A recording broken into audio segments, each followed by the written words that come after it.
Today we are going to start with the new chapter, that is the nuclear chemistry. ठीक है, इस nuclear chemistry की तरह ही physics में भी न्यूक्लियर फिजिक्स होता है. ठीक है, जनरली न्यूक्लियर केमिस्ट्री में बहुत ज़्यादा कोई चीज़ नहीं पूछी जाती है, इक्का दुक्का कोई क्वेश्चन पूछा जाता है, बट फिर भी कहाँ से आ जाए वो हम नहीं जानते हैं. तो फिर दैट्स वाई हम एक बार पढ़ना जरूरी है. इजी टॉपिक है, जस्ट एक रीडिंग करोगे तो एक इजी काम हो जाएगा, है ना. देखिए, हम बात करते हैं सबसे पहले रेडियो एक्टिविटी की डेफिनेशन से. It is the process in which nuclei of certain element undergo spontaneous disintegration. ध्यान दीजिएगा, यहाँ पर स्पॉन्टेनियस वर्ड यूज किया है. इसका मतलब कोई बाहर से किसी तरह से नहीं किया है. ठीक है, हमने कोई बाहर से कोई एक हेल्पिंग टूल या कोई हेल्पिंग मीन नहीं लगाया है फॉर क्रिएटिंग द डिसइंटीग्रेशन. ठीक है, अब हम बात करते हैं हुआ क्या है. ठीक है, मान लीजिए हम कोई भी बात करते हैं केमिकल रिएक्शंस की, कोई भी केमिकल रिएक्शंस की हम बात करते हैं. ठीक है, this chemical reaction is N2 + 3H2 give 2NH3. ठीक है, मान लीजिए chemical reaction it is based on the number of electron, यानी आउटरमोस्ट ऑर्बिटल में क्या है या ऑर्बिट में क्या है, उसमें इलेक्ट्रॉन्स क्या है, उस पर डिपेंड करता है. It depend upon valence electron. किस पे डिपेंड कर रहा है? वो वैलेंस इलेक्ट्रॉन पे डिपेंड कर रहा है, प्रेशर पे डिपेंड कर रहा है, टेम्परेचर पे डिपेंड कर रहा है, इस सारी फैक्टर पे डिपेंड कर रहा है. बट ध्यान दीजिएगा, radioactivity it is the radioactivity की यदि बात करें तो radioactivity is nuclear phenomenon. Nuclear phenomenon, ध्यान दीजिएगा, यानी न्यूक्लियर फिनोमिनन यानी it is based on the nucleus. यानी क्या हो जाएगा? बेस या डिपेंड बेस्ड ऑन न्यूक्लियस, यानी न्यूक्लियस पे डिपेंड करता है.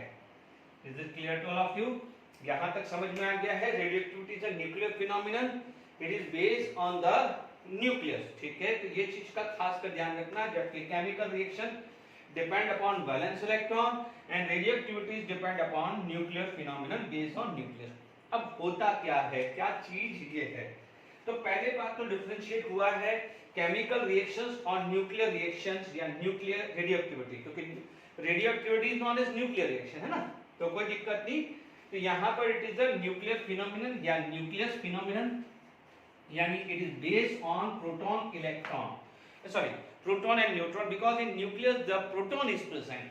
ठीक है, अब बात आती है कौन कौन से रेडियोएक्टिव एलिमेंट होते हैं और क्या होते हैं और कैसे वर्क करते हैं. ध्यान से सुन लीजिएगा, जब भी हमारे पास बात आती है कोई भी हैवियर एलिमेंट्स हैं, हैवियर एलिमेंट्स, ठीक है, हैवियर एलिमेंट की बात करें, ठीक है, जनरली यह माना जाता है कि Z greater than 83 sorry Z greater than 83, यानी 83 किसका होता है? बिस्मथ का.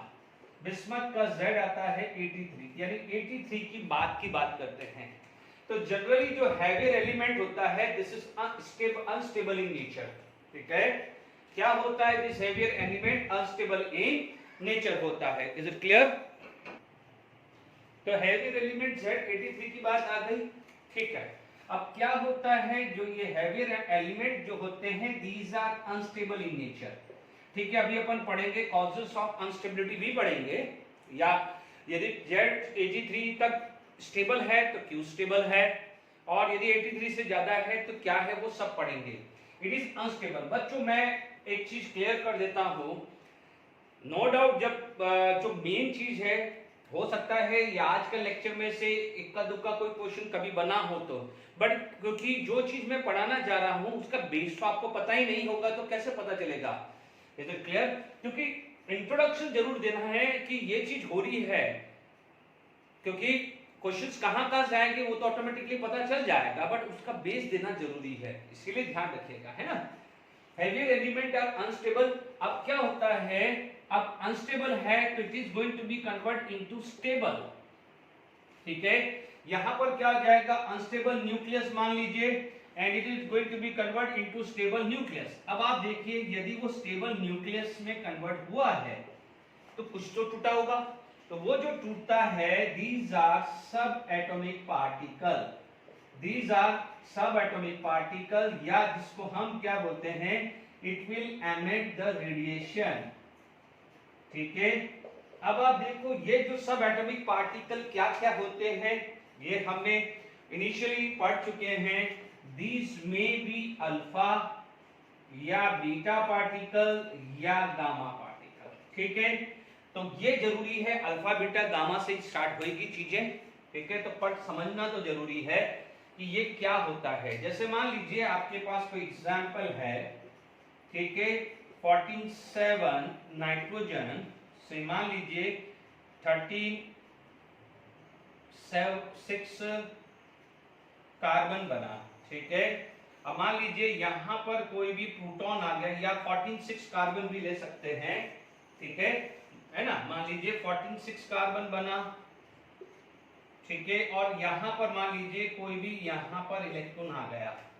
ठीक है, तो इस टाइप से भी स्ट्रक्चर बन सकता है। ओके, अब यहां पर ये भी हो सकता है कि जैसे ये क्या हो जाएगा, दीज आर नॉन एज सब एटॉमिक पार्टिकल। ठीक है, मान लीजिए ये अनस्टेबल था, ये स्टेबल में कन्वर्ट हुआ, या मान लीजिए आप ऐसा भी लिख सकते हैं कि दूसरा रिएक्शन मान लीजिए 14/6 इक्वल टू 14/7 एंड ये अनस्टेबल था, it is going to be convert into this. ठीक है ना, ये अनस्टेबल था, ये स्टेबल में कन्वर्ट हुआ है।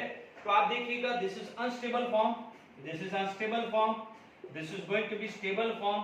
तो जब अनस्टेबल से स्टेबल पढ़ा है तो सब एटॉमिक पार्टिकल है, तो ये जो क्या हुआ है, बीटा रे या बीटा पार्टिकल्स बोलते हैं, बीटा पार्टिकल या बीटा रेडिएशन, कुछ भी बोल सकते हैं। Is it clear to all of you? तो यहाँ पर ये चीज आ गया है, तो ये चीज समझना तो जरूरी है, क्योंकि क्वेश्चन भले अल्फा बीटा गामा में पढ़ते हैं, बट अल्फा बीटा गामा होती क्या है वो चीज तो समझना जरूरी है। अब आप देखिएगा एक चीज को ध्यान दीजिएगा, यहाँ पर जो है जो भी सारी चीजें हुई है वो न्यूक्लियस के थ्रू हुई है, उसमें इलेक्ट्रॉन का कोई रोल है ही नहीं है। तो कई बार क्या होता है कि जैसे मान लीजिए पहले अपन बात कर लेते हैं जनरली ट्रेंड, है ना, यानी कौन कौन से रेडियो एक्टिव एलिमेंट्स होते हैं, है ना। रेडियो एक्टिव एलिमेंट्स की यदि आप लिस्ट देखना चाहते हैं तो क्या क्या रेडियो एक्टिव एलिमेंट्स होते हैं, ये क्लियर।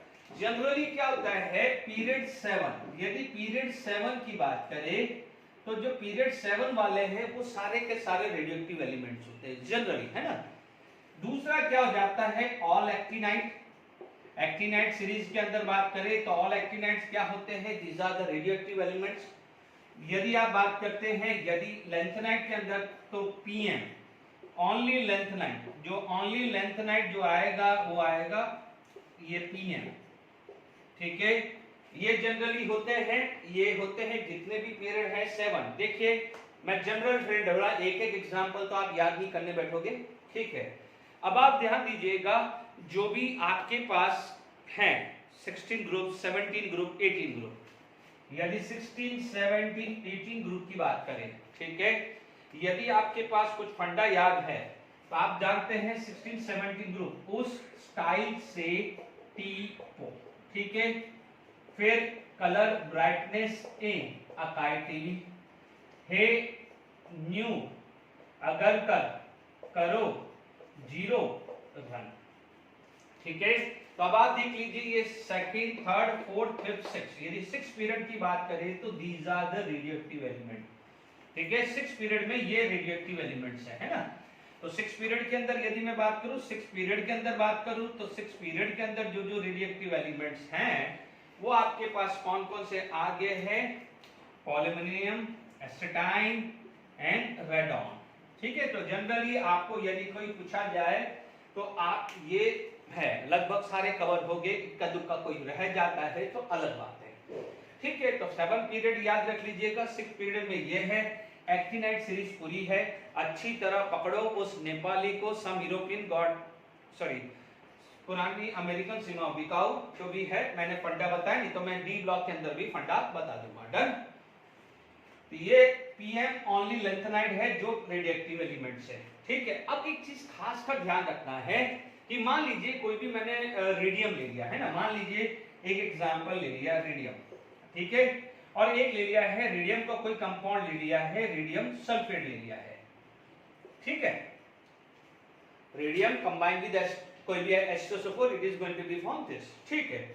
अब यहां पर जो इंटेंसिटी ऑफ रेडिएशन की बात करेंगे, इंटेंसिटी ऑफ रेडिएशन की बात करेंगे इन दोनों में, तो दोनों में सेम आएगी। इंटेंसिटी ऑफ ए रेडिएशन यदि दोनों में बात करें तो सेम आएगी, बिकॉज इसके अंदर और इसके अंदर नो डाउट ये एक Ra है और एक Ra2+ है, ठीक है। इन दोनों के अंदर इलेक्ट्रॉन आपके पास सेम होंगे। जैसे मान लीजिए यहां पर प्रोटॉन कितना है 88, इलेक्ट्रॉन यहां 88, तो यहां 86 हो गया है। तो बट यहां पर केमिकल प्रॉपर्टीज अलग है, but radio activity is based on the nucleus ना, क्योंकि यहां पर प्रोटॉन और न्यूट्रॉन तो सेम ही रहने वाले हैं। ओनली डिफरेंस किसका आया है, इलेक्ट्रॉन और radio activity is a nucleus phenomenon, it is a nucleus phenomenon. तो जो न्यूक्लियस फिनोमेनन में तो कोई चेंज ही नहीं आया है, ये Ra लो या Ra2+ दो, दोनों का न्यूक्लियस तो सेम है। दैट्स व्हाई जो एमिशन जो है, उस जो रेडिएशन एमिटेड हो रहा है उसकी जो इंटेंसिटी है, आप Ra लो या RaSO4 लो, दोनों में सेम ही आती है। Is it clear? तो ये छोटा सा इंट्रोडक्शन आपके लिए मैंने न्यूक्लियर केमिस्ट्री में है, what is the radio activity. Radio activity हम आगे बात करेंगे तो दो टाइप की होती है, एक नेचुरली और एक आर्टिफिशियली होती है। जैसे मान लीजिए कुछ स्टूडेंट ऑलरेडी क्या हो जाते हैं, पढ़ने वाले होते हैं, दीज आर द नेचुरली। एक होता है पेरेंट के डर से या एग्जामिनेशन से डर से पढ़ते हैं, दीज आर द आर्टिफिशियल, यानी उनको समझाना पड़ता है कि नहीं बेटा पढ़ लो, आपकी लाइफ है, ठीक है। तो यहां तक क्लियर हो गया है, is it clear to all of you? तो हमारे पास यहां पर बात आ गई है, ठीक है। तो यहां पर हमने सारी बात क्लियर कर ली है रिगार्डिंग द इंट्रोडक्शन। अब हमारे पास एक क्वेश्चन आ जाता है कि रेडिएशंस के क्या-क्या कैरेक्टरिस्टिक्स होते हैं, ठीक है। What is the characteristics of radiation, is it clear to all of you? मान लीजिए हमारे पास आ जाता है characteristic of radioactive radiation. Radioactive radiations मान लीजिए अल्फा, बीटा, गामा, आप ध्यान रखेंगे। फिर मैं इसके बाद क्या है अल्फा, बीटा, गामा को भी कंपेयर करूंगा, है ना। क्या क्या रेडियोएक्टिव रेडिएशंस में क्या होता है, आप बोल सकते हैं कि फोटोग्राफिक प्लेट, है ना, या फोटोग्राफिक इफेक्ट्स बोले। जैसे मान लीजिए आपने पढ़ा है तो आप क्या बोलोगे कि it will give the same effect as the light, है ना। जैसे मान लीजिए आप बोलोगे, यहां पर बोलेंगे कि रेडिएशन है is strike on photographic plate, है ना, can give same effect as given by light. जैसा जो लाइट दिया जाता है उसी तरह का रेडिएशन इफेक्ट देता है। जैसे मान लीजिए कोई भी डेवलपर के अंदर आपने डाला है किसी भी फोटोग्राफिक प्लेट में, तो वो क्या हो जाती है, डार्क है। तो वैसा ही यदि किसी फोटोग्राफिक प्लेट के ऊपर यदि रेडिएशन स्ट्राइक होता है और डेवलपर से उससे किया जाता है क्लीनअप, ये डेवलपर यूज किया जाता है, तो it is going to be blacken, यानी जैसे ब्लैकन हो जाता है, तो वैसा ही इसमें भी मिलता है, ठीक है। दूसरा जो चीज आपको मिलता है विच इज नॉन एज स्किंटिलेशन, यानी फ्लैशेस ऑफ लाइट, चमक इन स्किंटिलेशन ऑन जिंक सल्फाइड स्क्रीन। बच्चों यदि कुछ भी यदि आपको याद आ रहा हो तो हमने पढ़ा है एटॉमिक स्ट्रक्चर में पढ़ा था कि रेडिएशन हो या लाइट हो या electron have a dual nature, बस वही दिमाग में रखिए, ठीक है। तो स्किंटिलेशन ऑन जिंक सल्फाइड स्क्रीन है, तो आप क्या बोलोगे, यदि radiation strike on zinc sulfide screen just like the electron, just like as the light can give flashes of light, ठीक है, ये दिया जाएगा, ठीक है। अब आप मान लीजिए यहां पर आपके पास क्लियर हो गया है, ठीक है, क्लियर हो गया यहां पर, ठीक है। तो सिर्फ एक हल्का हल्का सा मैं आइडिया दे रहा हूं, जैसे इसमें कैरेक्टरिस्टिक्स पे कभी क्वेश्चन पूछ ले, जैसे कैथोड रे पे पूछा जाता है तो व्हाट इज द बीटा। अब ये जरूरी नहीं है कि इसके अंदर नहीं है, पर आपने काफी चीज एटॉमिक स्ट्रक्चर में भी पढ़ा है, तो मैं एटॉमिक स्ट्रक्चर पे वो क्वेश्चन डाल देगा, ठीक है। मान लीजिए यहां पर तीसरा जो आ जाता है वो आता है हीटिंग इफेक्ट, जैसे क्या हीटिंग इफेक्ट। अब आप देखिए यदि हीटिंग इफेक्ट की बात करें तो जैसे कोई भी लाइट मैटर पे स्ट्राइक होती है तो what happen, there is an emission of heat, evolution of a heat. तो similarly radiation if it strike on a matter तो क्या होगा, वहां पर हीट इवोल्यूशन होगा। तो क्या होगा, यहां पर रेडिएशन स्ट्राइक्स ऑन मैटर, है ना, there is a evolution of heat. क्या होगा, हीट का इवोल्यूशन होगा। Is it clear to all of you? Radiation strike on this just like as a light. अब आप देखिए यहां पर हमारे पास क्लियर हो गया है, ओके। अब मान लीजिए आप लोगों ने देखा है फिजियोलॉजिकल इफेक्ट की बात करें, जैसे मान लीजिए आप लोगों को याद आ रहा है कि मान लीजिए कैंसर ट्यूमर को आप उनको हटाना है तो क्या है, गामा रे या रेडिएशन यूज किया जाता है। क्या होता है कि जब कोई भी रेडिएशंस है वो हमारी जो है लेस एक्टिव सेल को अटैक करता है तो वहां पर क्या है, कुछ इस पे इफेक्ट देता है। जैसे मान लीजिए कोई मान लीजिए कोई रेडिएशन हमारी बॉडी को लगता है तो क्या है, इट विल गिव पेनफुल इंफ्लेमेशंस, ठीक है। तो क्या हो जाता है, इट गिव्स पेनफुल इन्फ्लेमेशंस, ठीक है, पेनफुल इन्फ्लेमेशन, ठीक है। अब आप देखिए जैसे गामा रे है, गामा रे यदि स्ट्राइक होती है तो काफी हार्मफुल होती है। जैसे क्या हो जाएगा, ये पर यही इसी प्रोसेस पे क्या होता है, ट्रीटमेंट ऑफ कैंसर ट्यूमर होता है, ठीक है, इसी प्रोसेस पे होता है। क्योंकि क्या होता है, जहां कैंसर होता है वो क्या होता है, लेस एक्टिव सेल होते हैं। तो यानी जो इसका इंपैक्ट है, जो इंपैक्ट होता है लेस एक्टिव सेल पे ज्यादा होता है, less active cell, more on less active cell as compare to healthy cell, है ना। हेल्दी सेल के कंपेयर में अनहेल्दी सेल या लेस एक्टिव या अनहेल्दी जो भी बोल दो, उस सेल के ऊपर इसका इफेक्ट ज्यादा होता है। Is it clear to all of you? अब आप देखिए यहां पर हम बात कर ले, ठीक है। अब देखिए यहां पर हमारे पास क्या हो जाता है, आयनाइजेशन। आयनाइजेशन होता क्या है, ionisation of gas, ionisation of gas आया है। आयनाइजेशन ऑफ गैस की बात करें, ठीक है, तो आयनाइजेशन ऑफ गैस में क्या होता है कि जब मान लीजिए रेडिएशन गैस से पास कराते हैं तो गैस मॉलिक्यूल्स के अंदर लॉस ऑफ इलेक्ट्रॉन होता है, ठीक है। तो क्या होता है यहां पर, इफ द रेडिएशन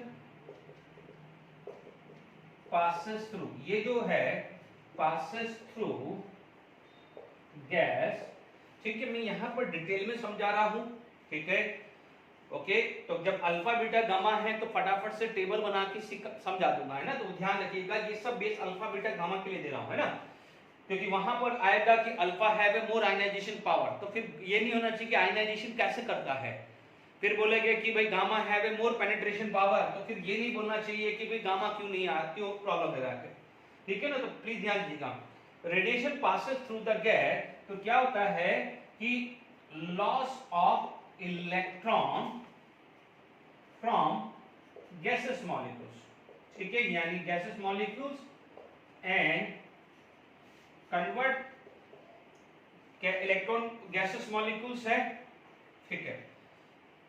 अब क्या हुआ है, जो गैसेस मॉलिक्यूल्स के अंदर लॉस ऑफ इलेक्ट्रॉन हुआ है तो it is going to be positive ion, है ना। तो आप क्या बोल सकते हैं कि become positive ion, become positive ion. अब मान लीजिए जो ये इलेक्ट्रॉन निकला है, इस इलेक्ट्रॉन को यदि हम किसी गैस न्यूट्रल से पास करा दें तो क्या हो जाएगा, electron, then electron get attached to neutral molecules and it become negative ion। यानी एक तरह से इलेक्ट्रॉन का फुटबॉल मैच हो रहा है, इधर से निकला उधर चला गया। तो अब आप देख लीजिए कि जितना रेडिएशन के ऊपर चार्ज होगा उतना क्या है इलेक्ट्रॉन निकालेगा। Is it clear? Is it clear to all of you? जितना ज्यादा चार्ज होगा उतना इलेक्ट्रॉन को अपनी तरफ खींचेगा, बाहर निकालेगा। तो वो जो है गैसेस मॉलिक्यूल्स है वो क्या हो जाएगा, पॉजिटिव आयन हो जाएगा। अब जो इलेक्ट्रॉन है मान लीजिए न्यूट्रल मॉलिक्यूल से पास हो रहा है, तो इलेक्ट्रॉन उस न्यूट्रल मॉलिक्यूल्स को अटैच हो जाएगा, तो that neutral molecules is going to be convert into negative ion. इस प्रोसेस को आप क्या बोलते हैं, आयनाइजेशन ऑफ गैस बोल देते हैं। Is it clear to all of you? Ionization of gas आ गया है। अब आप देखिए यहां पर आपके पास ये सारी चीजें क्लियर हो गई है। अब हम बात करते हैं कि मान लीजिए टाइप ऑफ रेडिएशन की बात करें तो रेडिएशंस के जनरली टाइप क्या क्या होते हैं और उनकी कैरेक्टरिस्टिक्स बात करें, ठीक है? Is it clear to all of you? देखिए अभी हमने पढ़ा है टाइप ऑफ रेडिएशन में, यदि मैं बात करूं टाइप ऑफ रेडिएशन की बात करें या कितने हुए हैं, तो आपने पढ़ा हुआ है अल्फा बीटा गामा। क्या पढ़ा है? अल्फा बीटा गामा पढ़ा है। अल्फा को बोला जाता है हीलियम न्यूक्लियाई, ठीक है? यहां पर आपके पास क्या आ गया है, अल्फा बीटा गामा, ठीक है? ये तीन आ गया है, अल्फा बीटा गामा आ गया है। This is known as alpha rays, this is known as beta rays and this is known as gamma ray, है ना? तो ध्यान दीजिएगा हुआ क्या है, हल्का सा डायग्राम बनाना है तो समझ लीजिए कि मान लीजिए आपके पास कुछ इस टाइप का था, यहाँ पर कोई रेडियोएक्टिव सब्सटेंसेस लिया, यहाँ पर एक इलेक्ट्रिक फील्ड प्रोड्यूस कर दी, ठीक है? मान लीजिए यहाँ नेगेटिव टर्मिनल है, यहाँ पर पॉजिटिव टर्मिनल है, तो radiation will emit the radiation. अब मान लीजिए एक नेगेटिव साइड गया है, दूसरा पॉजिटिव साइड गया है और एक स्ट्रेट चला गया है। इसे गामा बोला है, इसे बीटा बोला है और इसे क्या बोला है, अल्फा। तो इसी चीज को अपन एनालिसिस कर रहे हैं। Is it clear to all of you? This is the radioactive substances. ठीक है? It will emit the radiation. One will move toward negative electrode, one will move toward positive electrode, and one will pass without any kind of deflection. Is it clear to all of you? तो अब आप देखिए यहाँ पर हमारे पास बात करें, main जो चीजें हैं वो मैं सब कह रहा हूँ, ये क्वेश्चन आएंगे। ये जो चीज है टेबल में अभी तक इंट्रोडक्शन था, अब जो पढ़ाया है कैरेक्टरिस्टिक्स उसको मैं यहाँ यूज करने वाला हूँ। Is it clear to all of you? Okay. अब देखिए यहां पर सबसे पहली बात आ जाती है चार्ज, ठीक है? दूसरा आ जाता है मास, तीसरा आ जाता है वेलोसिटी, ठीक है? फोर्थ आ जाता है पेनिट्रेशन पावर, है ना?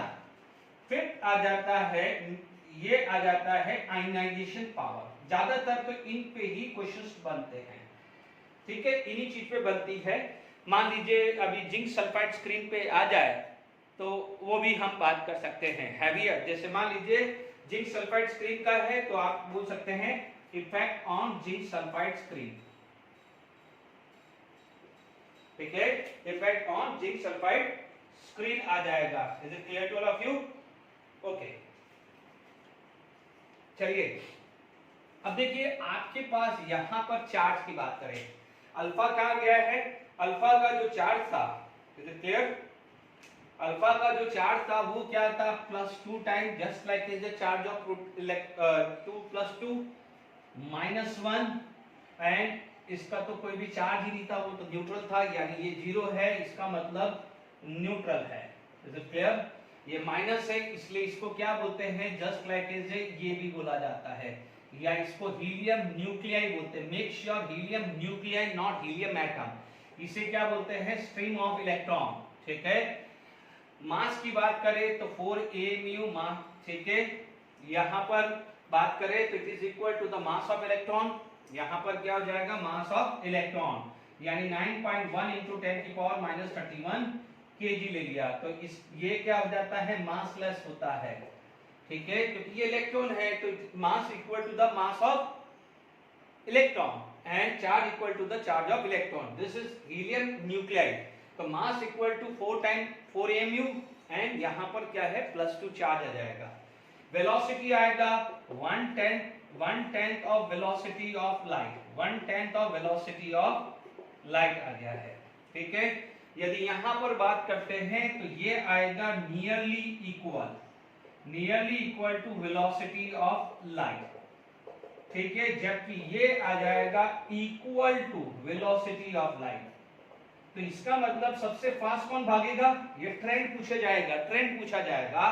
तो सबसे फास्ट कौन भागेगा, गामा. सबसे फास्ट कौन भागेगा, गामा भागेगा. Is it clear. अब आप देखिए ये जो चीज है ये गामा आ गया है और ये चीज आ गई है. Is it clear to all of you. अब आप देखिए यहां पर आप बात कर सकते हैं पेनिट्रेशन पावर की. ठीक है. देखिए अब आप देखिए पेनिट्रेशन पावर सबसे खतरनाक होता है गामा. ये तो हम पढ़ते हैं डे टू डे लाइफ. तो इसका मतलब सबसे मैक्सिमम पेनिट्रेशन पावर किसकी होगी, गामा की. ये मैक्सिमम, ये क्या हो जाएगा मिनिमम, ये क्या हो जाएगा मैक्सिमम, तो ये क्या हो जाएगा मिनिमम. ठीक है. इतना ये माना जाता है कि 0.5 mm यदि एल्यूमिनियम फॉइल है वो भी इसको रोक देता है. इतना कम होता है. कार्डबोर्ड है तो भी रोक देगा. ठीक है. ये क्या हो जाता है मॉडरेट होता है. मॉडरेट पेनिट्रेशन पावर होता है. ये 10 mm ऑफ एल्यूमिनियम तक चला जाता है. ठीक है. ये तो क्या है पास ही हो जाता है. तो इसका क्या हो जाता है पेनिट्रेशन पावर मैक्सिमम होता है. ये चीज का ध्यान रखना. ठीक है. इनफैक्ट ये मान लीजिए ये पतला से पतला एल्यूमिनियम फॉइल होगा वो भी रोक लेगा इसको. ये थोड़ा सा हैवी होगा तब रोकेगा. और ये तो क्या है मैक्सिमम है तो इनफैक्ट वो किसी से भी पास हो जाएगा. आयनाइजेशन पावर अभी अपन ने क्या पढ़ा है, जस्ट थोड़ी देर पहले पढ़ा है. जितना ज्यादा चार्ज होगा, देखिए इस पे साइन पे मत इफेक्ट करिए. ठीक है. तो देखिए चार्ज किसका ज्यादा है, ये है 2. प्लस माइनस नहीं देखना, सिर्फ मैग्नीट्यूड ऑफ चार्ज देखना है. तो इसका मतलब ये मैक्सिमम होगा, ये क्या हो जाएगा मिनिमम या लगभग मिनिमम, यानी ये तो करता ही नहीं है चार्ज. और ये क्या हो जाएगा मॉडरेट आ जाएगा. Is it clear to all of you. ये तो लगभग है नहीं क्योंकि न्यूट्रल है तो चार्ज कहां से करेगा. भले ठीक है अपन मिनिमम लिख दें या नियरली 0 लिख दें. अब आप देखो सबसे ज्यादा क्या है जिंक सल्फाइड को कौन करेगा, ये क्यों, क्योंकि ये हैवी है. आप खुद सोच लीजिए ये बोर्ड को जिंक सल्फाइड स्क्रीन कर दे तो स्किंटेलेशन होता क्या है कि जैसे कोई भी स्ट्राइक होता है तो एक स्पॉट्स आ जाते हैं. यानी यहां से क्या है लाइट आ रही है, फ्लैशेस ऑफ लाइट आ रही, चमक आ रही है. बट चमक कब आएगी, जब उस पर कोई स्ट्राइक होगा. ठीक है. तो हैवी कौन है ये, तो ये क्या हो जाएगा मैक्सिमम है ना. तो लुमिनोसिटी क्या हो जाएगा मैक्सिमम इसमें दिखेगा, हाईली लुमिनस होगा. यानी मैक्सिमम फ्लैश ऑफ लाइट, यानी लुमिनोसिटी इसमें मैक्सिमम मिलेगी. ठीक है. और इसमें क्या हो जाएगा मिनिमम आ जाएगी और ये आ जाएगा मॉडरेट. Is it clear. सबसे ज्यादा जो क्वेश्चंस बनेंगे वो इस पे और इस पे ट्रेंड पूछा जाएगा. ये ध्यान रखना है. ये examination point of view important है. Is it clear to all of you. तो आराम से अपन ने ये चीज कर ली है. थ्योरी ऑफ न्यूक्लियर स्टेबिलिटी जो है, अब हम आगे बात करते हैं फटाफट से. यहाँ पर क्या है Yukawa scientist, Yukawa Japanese scientist था, उन्होंने मैसन थ्योरी बनाई है. ठीक है. थोड़ा सा बेसिक आई प्रीफर कि थोड़ा बहुत तो आप नॉलेज लीजिए, सिर्फ एग्जामिनेशन ओरिएंटेड भी नहीं रहिए. क्योंकि आपको ये तो पता चलना चाहिए कि रेडिएटिविटी एक्चुअली हो क्यों रही है. ठीक है. यहाँ पर थ्योरी ऑफ न्यूक्लियर स्टेबिलिटी में बात करें तो युकावा जापानीज साइंटिस्ट ने मैसन थ्योरी बोला है. देखिए यहाँ पर क्या है, न्यूक्लियस की साइज बहुत छोटी होती है. जनरली आप ये मान के चलते हैं 10⁻⁻15 मीटर या 10⁻⁻13 सेंटीमीटर की रेंज में होता है. एक छोटा सा जगह जहां पर इतने सारे प्रोटॉन होते हैं. वी नो दैट उसके अंदर there would be the repulsive force. क्या होगा, रिपल्सिव फोर्स आएगा. तो रिपल्सिव फोर्स के कारण क्या हो जाएगा, what happen that nucleus should be very very unstable. But फिर भी आप देखेंगे कि हम बोल रहे हैं कि up to Z = 83 stable atom होता है. अब वो कैसे है, कहाँ है, क्यों है, क्वेश्चन आएगा. तो ये अज्यूम किया जाता है कि नो डाउट यहां पर क्या हो जाएगा, बिटवीन लाइक चार्ज यानी प्रोटॉन, बिटवीन प्रोटॉन्स, यहां पर क्या आएगा, एक वर्ड आएगा इलेक्ट्रोस्टैटिक रिपल्शन। क्या वर्ड आएगा, इलेक्ट्रोस्टैटिक रिपल्शन। ठीक है, छोटे से साइज में इतने सारे 82 प्रोटॉन्स है तो there would be the electrostatic repulsion. क्या आएगा, इलेक्ट्रोस्टैटिक रिपल्शन। बट आप देखेंगे यहां पर एक चीज आ जाएगी जिसका नाम है बाइंडिंग एनर्जी।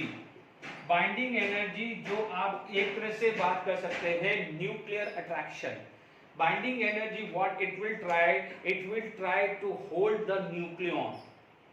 वो क्या ट्राई करेगा, इट होल्ड न्यूक्लियन। ठीक है, तो यहां पर आपके पास दो चीज चल रही है, binding energy, it hold nucleon. Is it clear? तो यहां पर क्या है कि सपोज कोई भी न्यूक्लियस स्टेबल है, तो उसके पीछे एक ही रीजन है कि न्यूक्लियर एनर्जी यानी बाइंडिंग एनर्जी बोल दें is dominated over electrostatic energy. ठीक है, यानी पोटेंशियल एनर्जी बोल दो, तो ये सिमिलर है। यानी यहां पर आप बोलोगे nuclear attraction dominated over electrostatic repulsion. ठीक है, तो ये यू का रिपल्शन, ये एक चीज आ गई।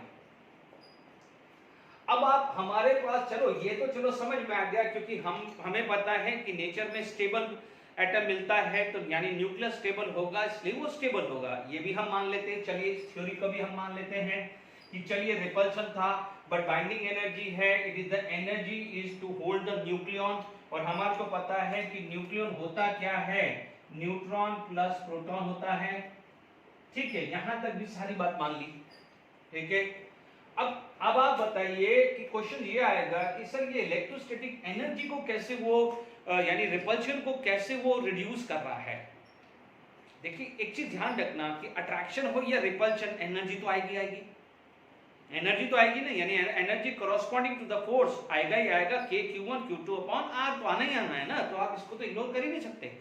अब आप देखिए उसने क्या ये सजेस्ट किया है कि भाई ठीक है, अब आपसे पूछ लिया गया कि चलिए मान लीजिए स्टेबल है 83 तक स्टेबल है। ठीक है, Z83 तक स्टेबल है। कैसे स्टेबल है, तो उसने क्या करा, एक मैसन थ्योरी बनाई, युकावा साइंटिस्ट के हिसाब से मैसन थ्योरी बनाया है। और मैसन थ्योरी को उसने 3 पार्ट में डिवाइड किया है। मैसन्स को, मैसन इज अ सब एटॉमिक पार्टिकल, उसने बोला neutral meson, positive meson and negative meson. ठीक है, क्या होता है कि उसके हिसाब से देखिए, अब हम उसने बोला है तो हमें मानना ही पड़ेगा ना। उससे क्या बोलता है कि सपोज न्यूट्रॉन क्या होता है, प्रोटॉन में कन्वर्ट हो रहा है, तो उस समय क्या हो जाएगा, नेगेटिव मैसेज निकल रहा है।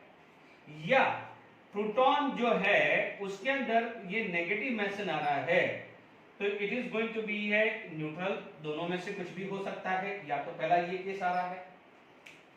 Is it clear to all of you?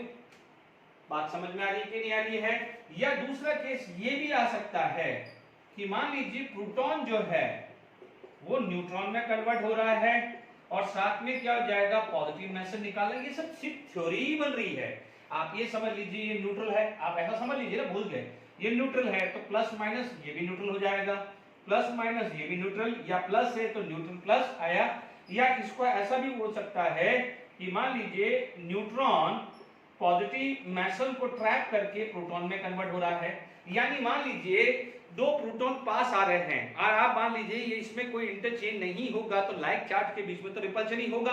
तो ये बोलना चाह रहा है कि मान लीजिए दो प्रोटॉन पास में आ रहा है तो हो सकता है कि एक प्रोटॉन न्यूट्रॉन में कन्वर्ट हो गया या दोनों ही प्रोटॉन न्यूट्रॉन में कन्वर्ट हो गए और दो न्यूट्रल के बीच में तो रिपल्शन आ ही नहीं सकता। बात समझ में आ रही कि नहीं आ रही है? तो दो उसके बीच में रिपल्शन आ ही नहीं सकता है।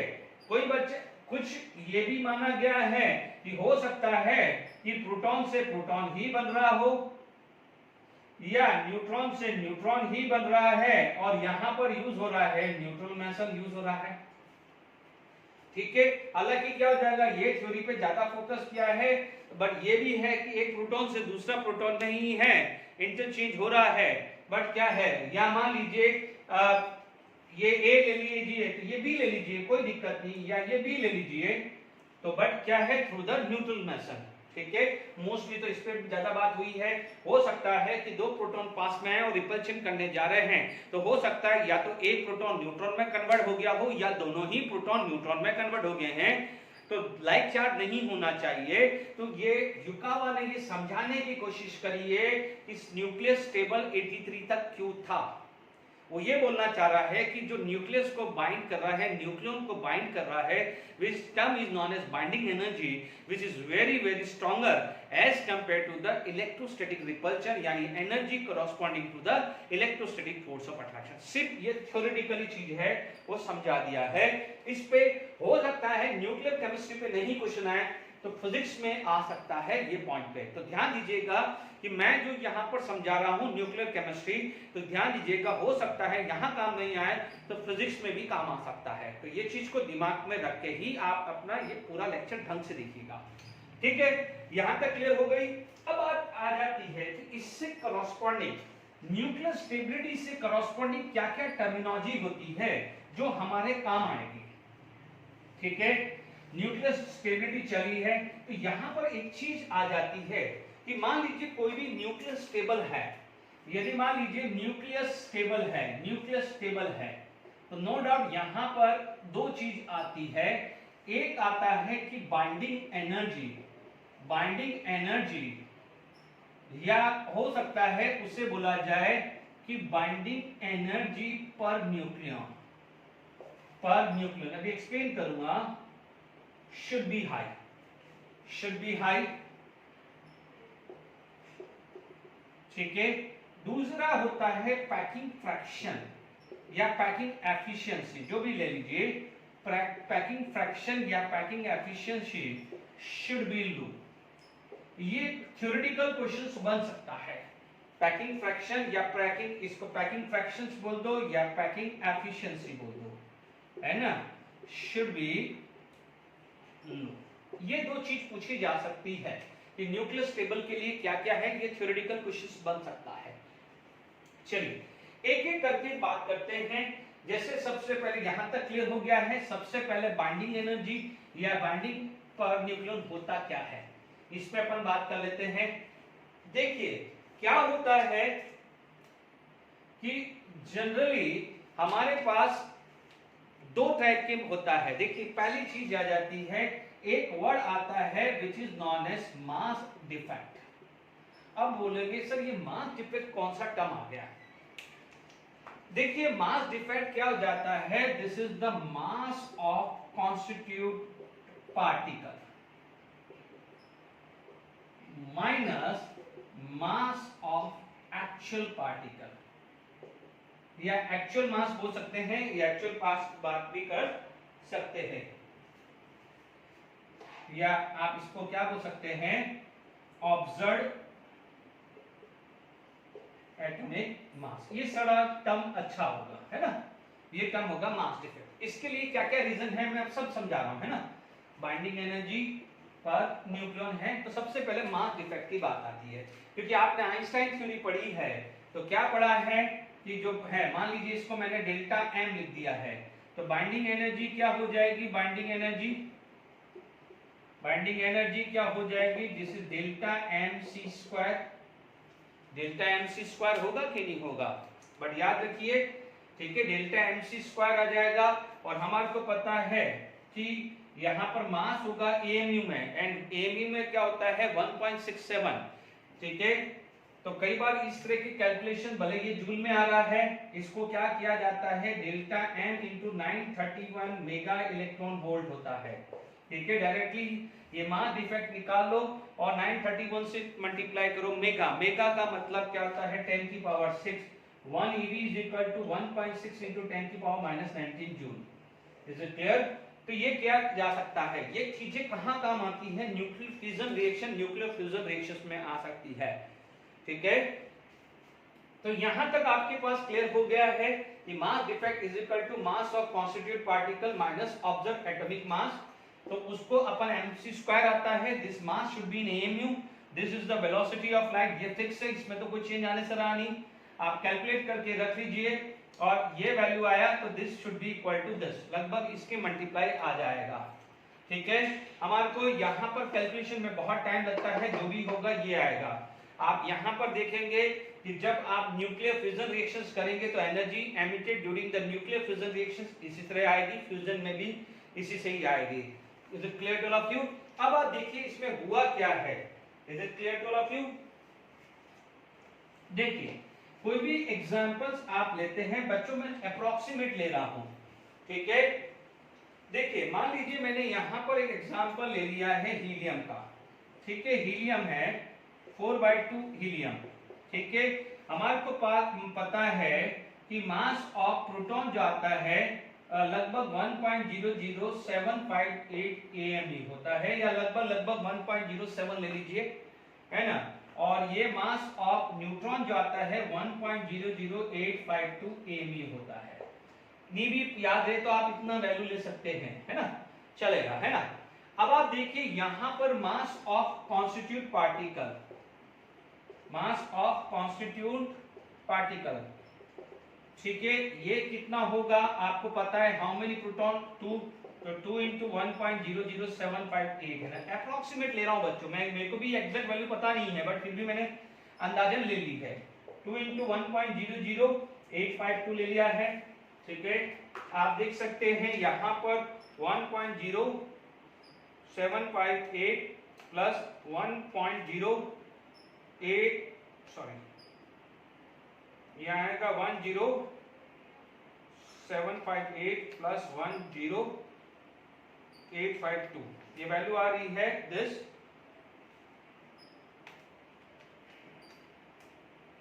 ठीक है, इंटू 2, ये वैल्यू आ रही है लगभग 4.0322, क्लियर, 4.0322 AME हो रहा है, यानी आपने थ्योरेटिकली हीलियम का मास इतना कैलकुलेट किया है। आपके सामने ये this is the mass of proton, this is the mass of neutron, तो ये वैल्यू आप याद रखिएगा 4.0322, ठीक है। अब आप देखिए यहां पर आपके पास ये आ गया है, ठीक है। अब हमारे पास ध्यान से सुनिएगा, ये कॉन्स्टिट्यूट पार्टिकल है, ठीक है। तो हमारे पास क्या होगा, आएगा ये चीज आ गई है 1.0322, है ना। सिर्फ इसका यूज बता रहा हूं, आपको एग्जाम में गिवन होगा, मैंने लिखा है ना 1.00 होगा, वो भी गिवन होगा, मैंने तो लिखा है, आपको गिवन होगा, टेंशन मत लीजिए। और यहां पर जो है ये आता है, this is the observe atomic mass, ये ऑब्जर्व एटॉमिक मास है, and this is the theoretical mass जो अभी कैलकुलेट किया, दिस इज ऑब्जर्व, ये गिवन होगा। और आपको क्या है, मास ऑफ प्रोटॉन और न्यूट्रॉन गिवन होगा। On the basis of mass of proton and neutron आप क्या निकालोगे, मास ऑफ कॉन्स्टिट्यूट पार्टिकल निकालोगे, क्योंकि आपको किसी का भी नंबर ऑफ प्रोटॉन और नंबर ऑफ न्यूट्रॉन तो पता चल ही जाएगा, उससे मास ऑफ कॉन्स्टिट्यूट पार्टिकल दिया होगा। फिर आप ऑब्जर्व एटॉमिक मास गिवन होगा, तो दोनों का जो डिफरेंस आएगा this is consider as a mass defect, ठीक है, मास डिफेक्ट, ठीक है। अब आप देख लीजिए ये वैल्यू आपके पास कितनी वैल्यू आ रही है, this is going to be -4.028, ये वैल्यू आ रही है लगभग 0.0294 AMU आ रहा है, ठीक है ना, दिस इज AMU आ रहा है। और आपको पता है कि 1 AMU इज अप्रोक्सीमेट 1.67 के अराउंड आता है, -24 अराउंड, ठीक है। तो अब आप देख लीजिए ये वैल्यू आ गई है, तो अब बाइंडिंग एनर्जी क्या हो जाएगी, बाइंडिंग एनर्जी क्या हो जाएगी, तो बाइंडिंग एनर्जी जो आएगी वो ये आएगी, binding energy equal to delta M C square, या डायरेक्टली कर दो delta M into 931 mega electron volt. आपको यही दिया होगा, ये नहीं दिया होगा, ये बहुत लंबी कैलकुलेशन होगी। तो आप देखेंगे सिर्फ ये वैल्यू चाहिए आपको, ये मतलब नहीं है, ये यहाँ पर कन्वर्जन आ गया है, कन्वर्जन आ गया है 0.0294 इंटू 931, एक कन्वर्जन आ चुका है इंटू 931 इंटू 931, ये वैल्यू आ रही है 27.3714 मेगा इलेक्ट्रॉन वोल्ट, है ना। अब आपको जो ये वैल्यू, जो बच्चों इंटरेस्टेड है तो ये ध्यान रखना, C की वैल्यू क्या हो जाएगी 3 × 10⁸ का स्क्वायर आ जाएगा मीटर, यहाँ पर कुछ लगभग आ जाएगा 1.66 अराउंड -24 आएगा, ठीक है, ये जूल में आएगी। और आपको पता है 1 EV is equal to 1.6 into this much joule, ठीक है। अब आप देखिए 1 EV में कन्वर्ट करना है तो जूल को इतने से डिवाइड करोगे तो ये वैल्यू आएगी, ठीक है। तो आप इससे बढ़िया है इतना टाइम करो, आप इससे मल्टीप्लाई कर दीजिएगा।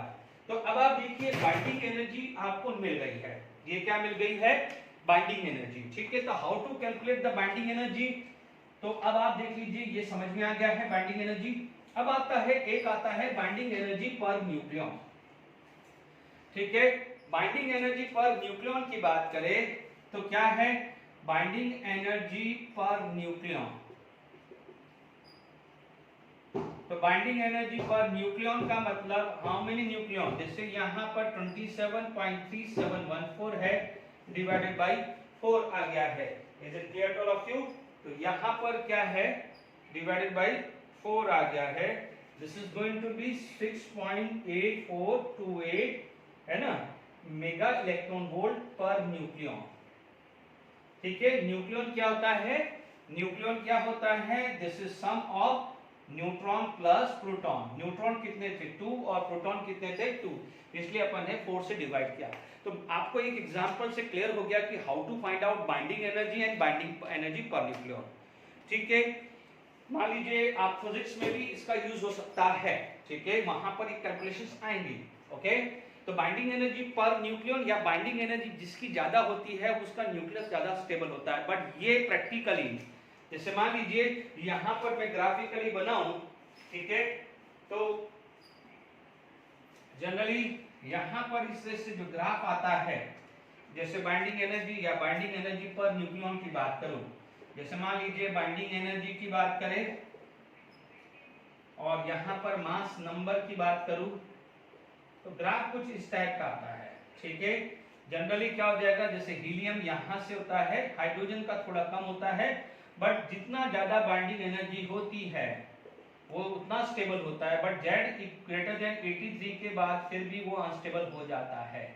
Is it clear to all of you, यानी इस टाइप का कहीं ग्राफ देख रहे हो तो आप समझ जाइएगा, इज इट क्लियर। यहाँ पर कहीं हीलियम आता है, ठीक है, अप टू 83 वाले वो सब लगभग इसी रेंज में पहुंच जाते हैं, सबकी अब हर एटम की अलग अलग बाइंडिंग एनर्जी होती है। Is it clear to all of you, तो ये चीज का आपको समझ में आ गया है। Is it clear to all of you, देखिए अब मान लीजिए आपके पास ये क्लियर हो गया है। अब दूसरा जो चीज आ जाती है पैकिंग फ्रैक्शन, हालांकि इसको कैलकुलेट करना नहीं, सिर्फ उसका एक बेसिक समझा रहा हूं, वो लैंग्वेज क्वेश्चन ही आने वाला है। Is it clear to all of you, okay. दूसरा मान लीजिए आपके पास आ गया है पैकिंग फ्रैक्शन।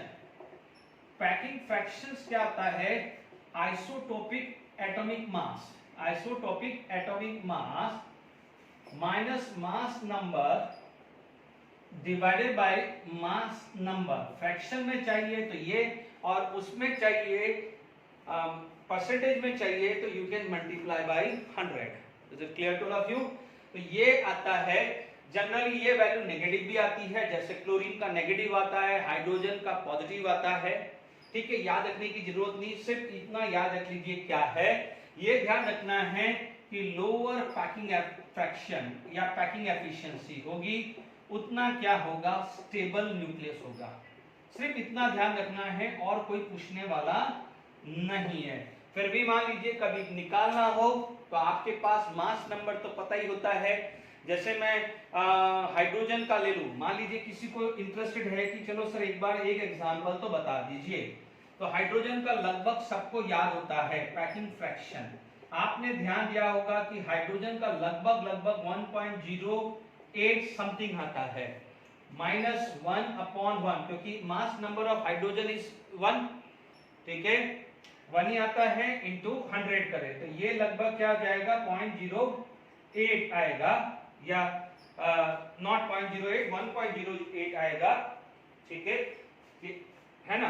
तो ये 0.08 आएगा, या 100 से मल्टीप्लाई कर देते हैं तो ये लगभग कितना आ जाएगा, 0.8% के अराउंड आता है। इज इट क्लियर, तो इस तरह से पैकिंग एफिशिएंसी निकालते हैं, जितना कम होगा उतना क्या है, स्टेबल आएगा, ठीक है ना। तो ये क्वेश्चंस अपन पढ़ते ना 1.008 लगभग, है ना। This is the mass number 1 ऐसे निकाला जाता है, ठीक है।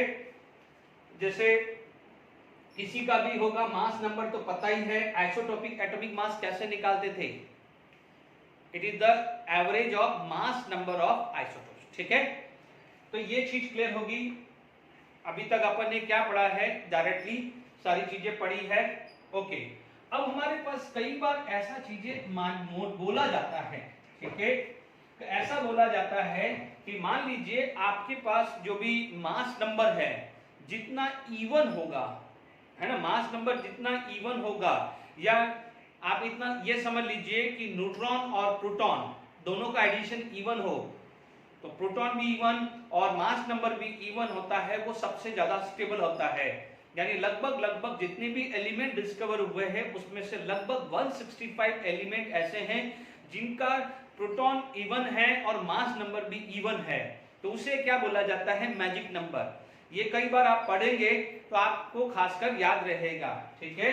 उनको क्या बोला जाता है, मैजिक नंबर बोला जाता है, ठीक है। तो ये जनरली चीजें होती है, मैं बता देता हूं और या लिख लेते हैं, ये सिर्फ इंफॉर्मेशन है। These are the magic number, ये सिर्फ इंफॉर्मेशन से कोई पूछने वाला नहीं है, मेन हो सकता है यहाँ से कहीं क्वेश्चंस बन जाए। Is it clear to all of you? तो आप ध्यान दीजिएगा, is it clear to all of you? तो यहाँ पर जो है दिस इज 50, मैंने गलती से 52 लिख दिया है, दिस इज 50। यानी यहाँ पर नंबर ऑफ प्रोटॉन और नंबर ऑफ न्यूट्रॉन या तो 28 होगा, मोस्टली ये चार तो आपको पता ही है। जैसे ये किसका होता है, this is for helium, this is for oxygen, ठीक है। जैसे ये मान लीजिए कैल्शियम हुआ, और ये क्या हो जाता है, पीबी, ठीक है।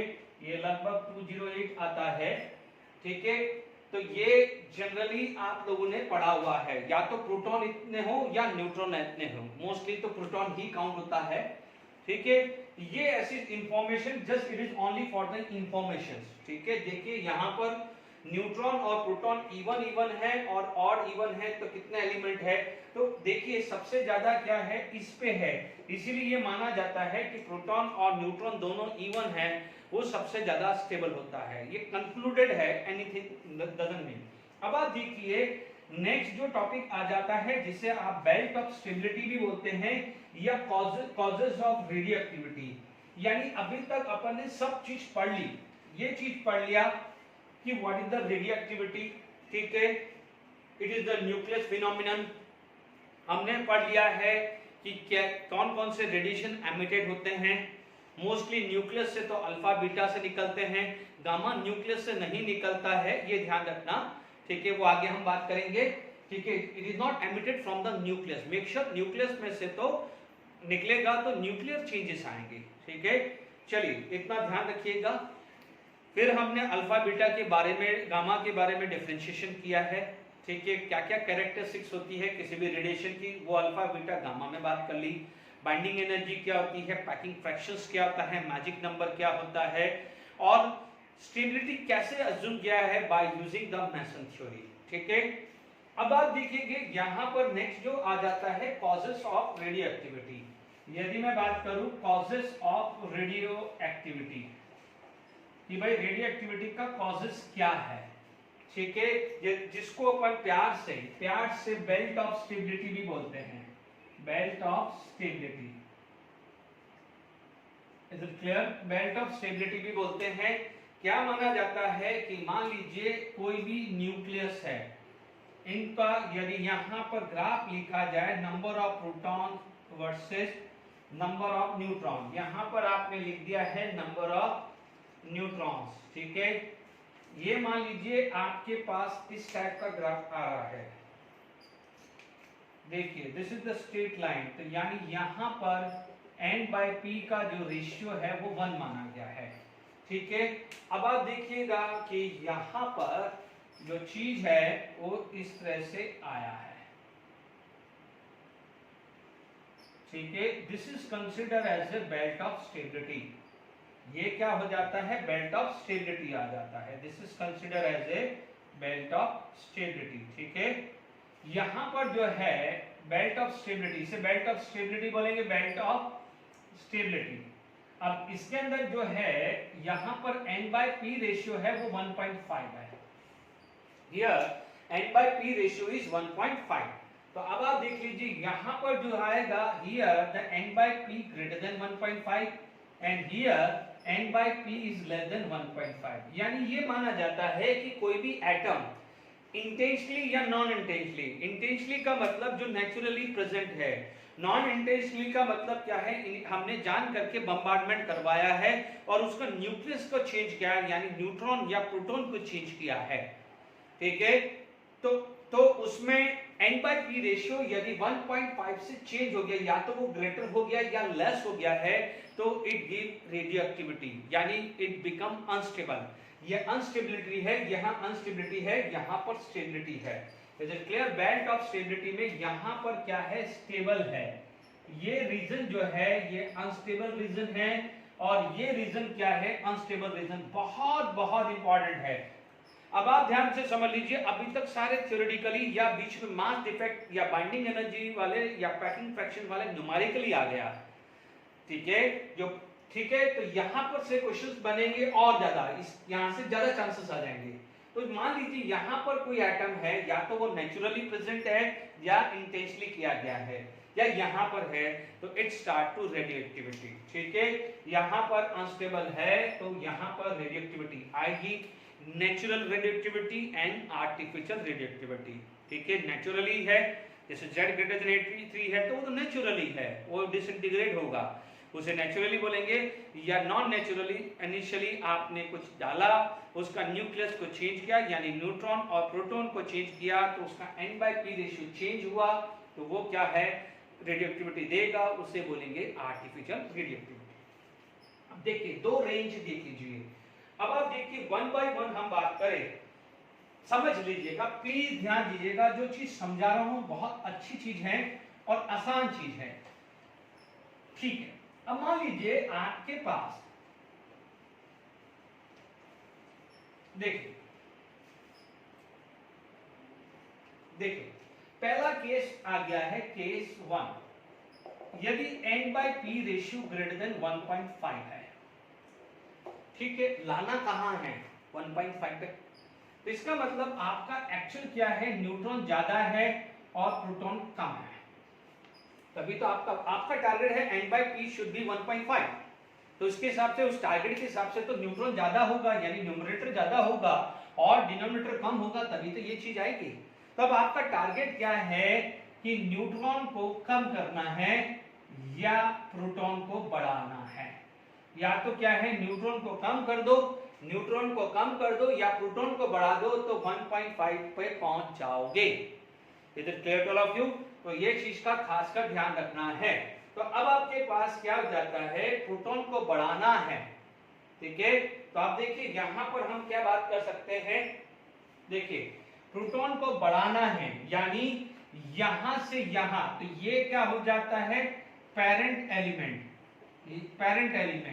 और ये जो आ जाएगा daughter element, this is known as daughter element. तो ये खासकर ध्यान दीजिएगा, this is known as daughter element,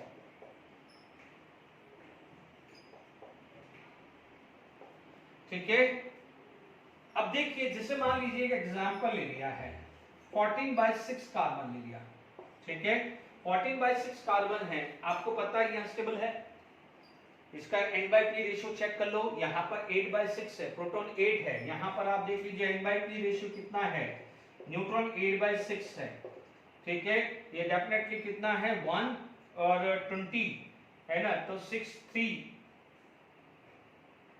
8/6 कुछ है ना, तो ये यहां पर है, तो आप देखेंगे 14/7n है, यानी 1.5 में नहीं है, 1.5 में नहीं है, कुछ गड़बड़ी हो रही है, यहां पर 6 1 जा तो 2 है, यहां पर क्यों गड़बड़ हुई, कैलकुलेशन से देखें,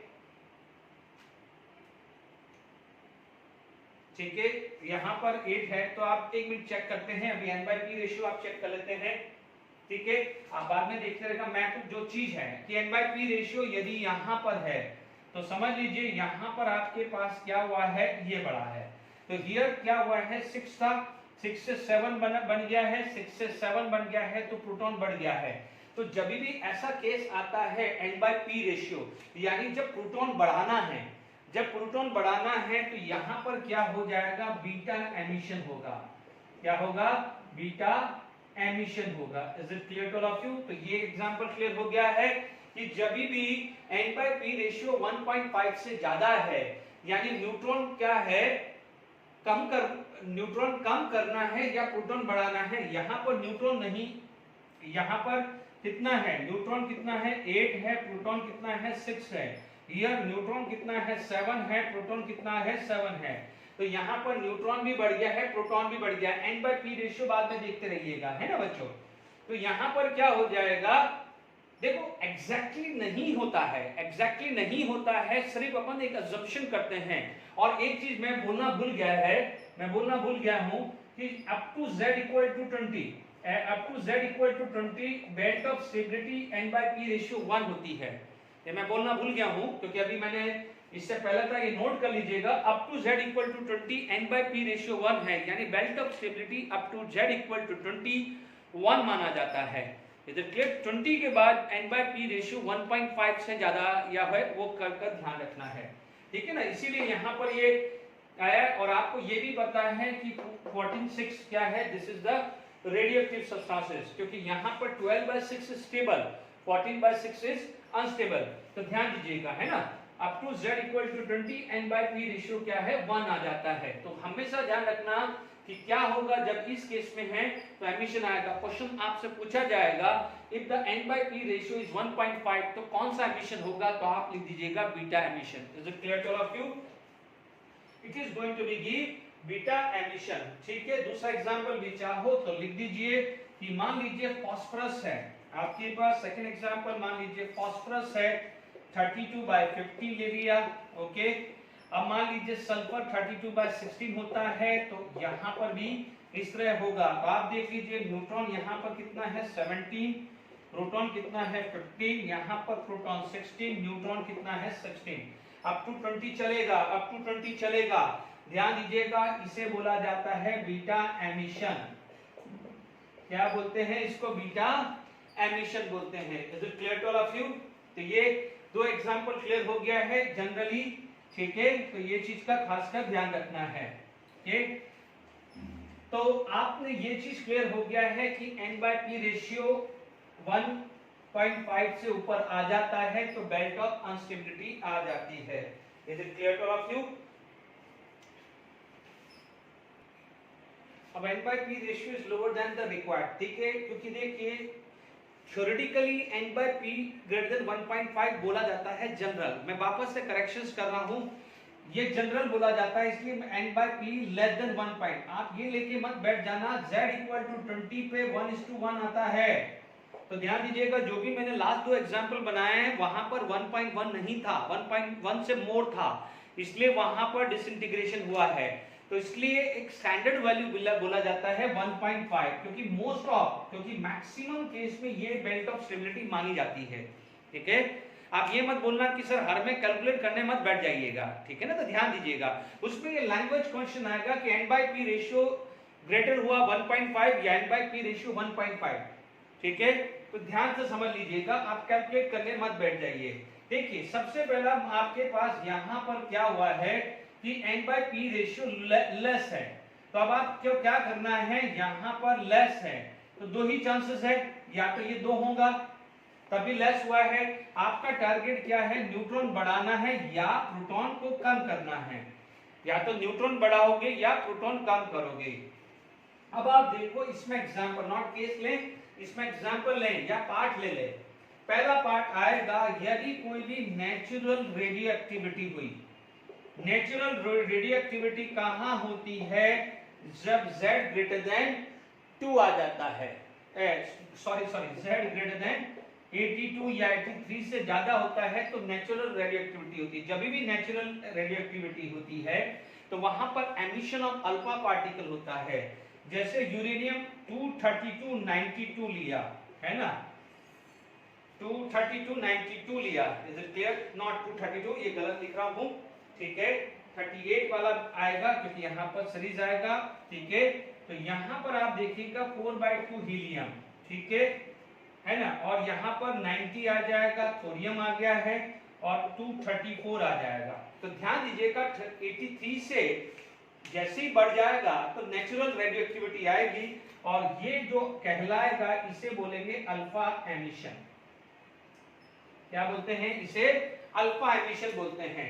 तो आप देख लीजिए यहाँ पर 92 है, तो 90 प्लस 2 92 238 दिस प्लस दिस, तो यहाँ पर आप देखेंगे तो क्या है, प्रोटॉन जो है वो कम हो गया है, ठीक है। तो यहाँ पर ये एक केस हुआ है, ये नेचुरल रेडियोएक्टिविटी। यदि आप सेकंड केस मानते हैं आर्टिफिशियल रेडियोएक्टिविटी, तो क्या हुआ है, आर्टिफिशियल रेडियोएक्टिविटी, यानी केस नंबर 2 आया है। Is it clear to all of you? अब केस नंबर 2 के अंदर आप बात करें, मान लीजिए ये आया है, this is going to be convert into carbon, ठीक है। ध्यान दीजिए 7 है 6 है, तो ये आ जाएगा। Is it clear? तो आप देख लीजिए, आप ऐड करना सीखिए। इसे क्या बोलेंगे? Positive electron. क्या बोलेंगे? Positive electron. उसे क्या बोलते हैं? पॉजिट्रॉन। पॉजिटिव इलेक्ट्रॉन को क्या बोलते हैं? पॉजिट्रॉन बोलते हैं, ठीक है। फिर मान लीजिए यहाँ पर आपके पास मान लीजिए गोल्ड आ गया है 19479, ठीक है। तो यहाँ पर क्या होता है, ये इलेक्ट्रॉन कैप्चर हो जाता है, and this is going to be convert into this, और आई थिंक ये प्लैटिनम होता है। Is it clear? तो ये जो 3 केस है, इसके अंदर इलेक्ट्रॉन ऐड हुआ है, वहां पर पॉजिट्रॉन टूटा है और अल्फा पार्टिकल टूटा है। इसे बोला जाता है के इलेक्ट्रॉन कैप्चर। जो सी है इसे बोला जाता है के इलेक्ट्रॉन कैप्चर। क्या बोला जाता है? के इलेक्ट्रॉन कैप्चर, क्योंकि न्यूक्लियस है। देखिए न्यूक्लियस है, लड़ाई न्यूक्लियस के अंदर है, तो सबसे पहला जो ऑर्बिटल होता है वो कौन सा होता है? के ऑर्बिट होता है। तो जब लड़ाई में कभी कभी हम लड़ाई हो रही है और बहुत बड़ी लड़ाई हो रही है, तो सबसे ज्यादा इंपैक्ट कौन होता है? जो सबसे पास उसको देख रहा होता है, तो एक आध हो सकता है उसके ऊपर लग जाए। तो यहाँ पर न्यूक्लियस अनस्टेबल है, तो यहाँ पर जो इलेक्ट्रॉन है वो ट्रैक कर दिया जाता है, तो ये ट्रैक हो जाएगा। तो इसे क्या बोला जाता है? दिस इज के इलेक्ट्रॉन कैप्चर। तो 3 केस आते हैं, यहाँ पर क्या है? के इलेक्ट्रॉन कैप्चर हुआ है। Is it clear to all of you? ठीक है। तो मैं यहाँ पर इसको फटाफट से कंक्लूड कर देता हूँ। बच्चों बार बार मैं बोल रहा हूँ, N/P 1.5 एक रेफरेंस लिया जाता है, आप उसको पकड़ के मत रखिएगा। जनरली यदि आप कोई भी रेफरेंस बुक्स पढ़ते हैं तो बेल्ट ऑफ स्टेबिलिटी N/P रहते हैं, but up to Z equal to 20, जो ध्यान रखिएगा, up to Z equal to 20 N/P 1 आना चाहिए, ये स्टेबल होता है, ठीक है। अब ठीक है, तो अब आपके पास 2 केस आ गया है। जब आपका N/P इज हायर, है ना, N/P is lower then required, lower than required, जो रिक्वायर्ड है उससे हायर देन रिक्वायर्ड, ठीक है। ये आपके पास आ गया है, ये 2 आ गया है, कंक्लूजन आ गया है। यहां पर आपके पास क्या था? पहला जो था, ओके, देखिए यहां पर आप देखेंगे, यहां पर प्रोटॉन कम हुआ है, यहां पर प्रोटॉन बढ़ा है, तो यहां पर क्या हो जाएगा? बीटा रे एमिशन। यहां पर क्या होगा? बीटा रे एमिशन हुआ है, ठीक है। यहां पर क्या है? नेचुरली हुआ, नेचुरल हुआ है, नेचुरल रेडियोएक्टिविटी, है ना। तो आप क्या बोलोगे? वहां पर आ जाएगा अल्फा रे एमिशन, ठीक है, अल्फा रे एमिशन हुआ है। Is it clear? अल्फा रे एमिशन। फिर क्या हो जाएगा? पॉजिट्रॉन एमिशन, ठीक है। और थर्ड क्या जाएगा? के इलेक्ट्रॉन कैप्चर हुआ है। ये रिवाइज करा रहा हूं, ठीक है, के इलेक्ट्रॉन कैप्चर हुआ है, ठीक है। यहां पर बीटा रे है, तो आपने क्या बोला है? मान लीजिए 14/6 carbon plus 14/7 not plus this, तो इसे क्या बोलते हैं? बीटा रे एमिशन। इसमें क्या हुआ था? यूरेनियम 238 92 यहाँ से थोरियम बना है 90, 234 प्लस 4/2 He, ठीक है। इसे क्या बोलते हैं? अल्फा रे, इसे क्या बोलते हैं? बीटा रे। यहाँ पर अभी पढ़ा था 13(7) नाइट्रोजन से बना है 13(6) कार्बन प्लस 10, इसे क्या बोलते हैं? Positron emission.